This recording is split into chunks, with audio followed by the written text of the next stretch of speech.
to Thoughts on Thursday. It's Reverend Miller.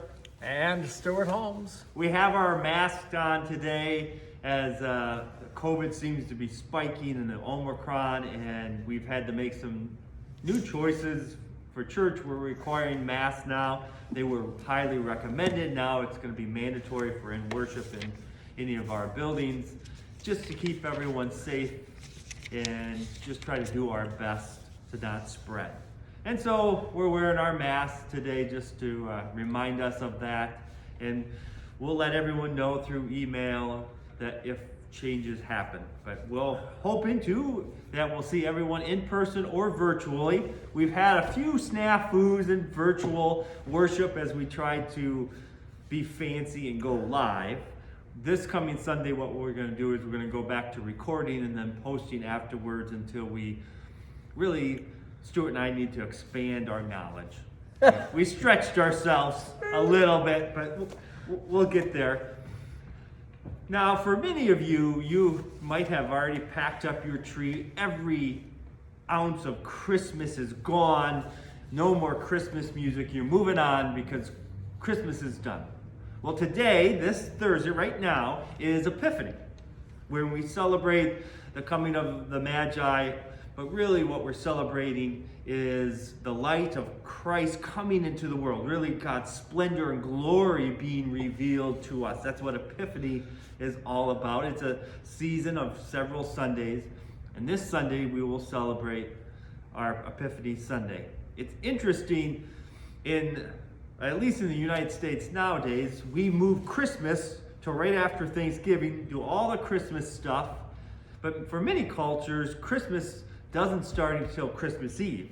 Many cultures, that's when you put up your tree, is on Christmas Eve. And then you have your Christmas tree for a little while after that, celebrating Christmas. Now, we kind of rush things, get to Christmas soon, and then we're all done with it. So I'm just saying, hold out a little bit, and this Sunday we'll have some Epiphany Christmas hymns within our service. But as we move into Epiphany, we're really looking at this idea that God is revealed into this world for us to know God, but there is still a sense of darkness and murkiness. And I just wanted to quote from an author that I love, Abraham Joshua Heschel, and this is from his book, The Prophets. It's 2 volumes, and I'm going to have to probably put my readers on. Small print, you know. This is what he says.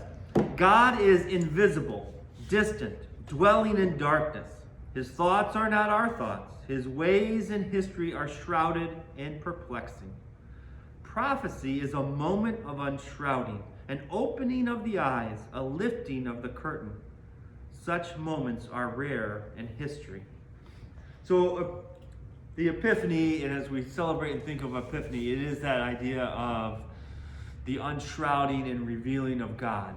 But in Epiphany and in our world, there's still that darkness. And so you're going to see, I believe, in our worship themes, from our hymns to our liturgy to the passages in the lectionary, this idea of God's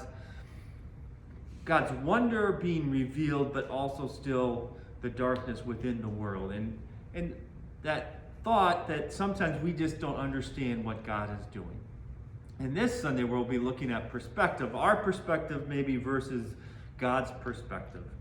Our ways are not God's ways, as Abraham Joshua Heschel said. He actually stole it from Isaiah, but still.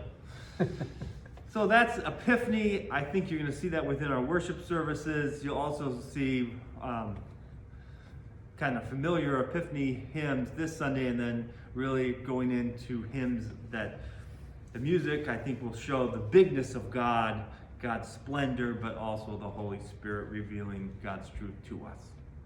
Those are my thoughts. Stuart, what do you have? How do I follow that?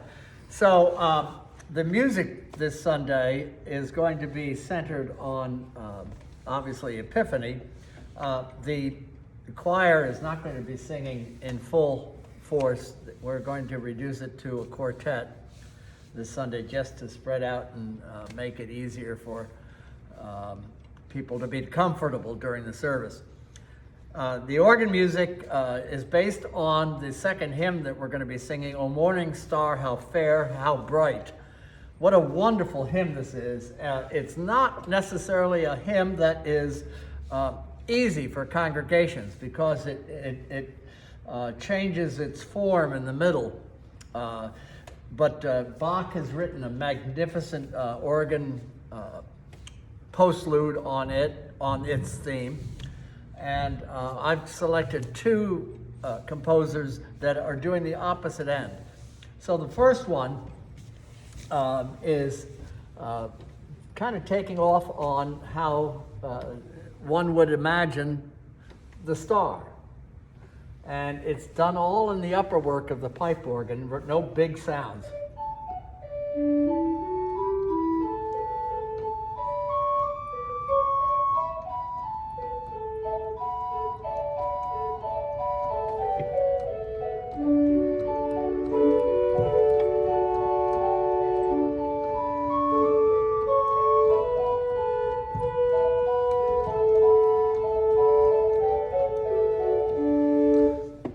Little jilting, a little star-like, wonderful rhythmic. This hymn was originally more rhythmic than is in our hymnal, and it's got that kind of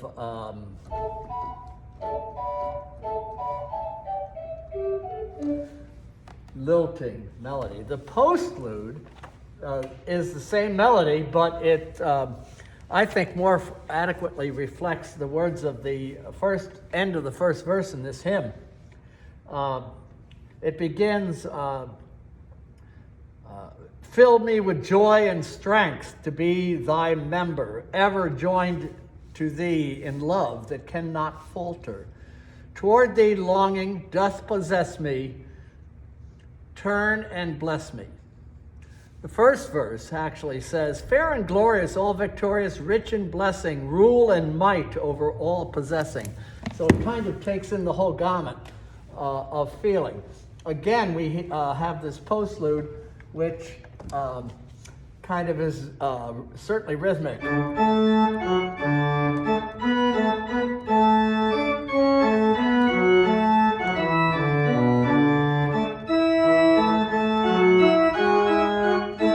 And they take it into even more bouncy rhythms.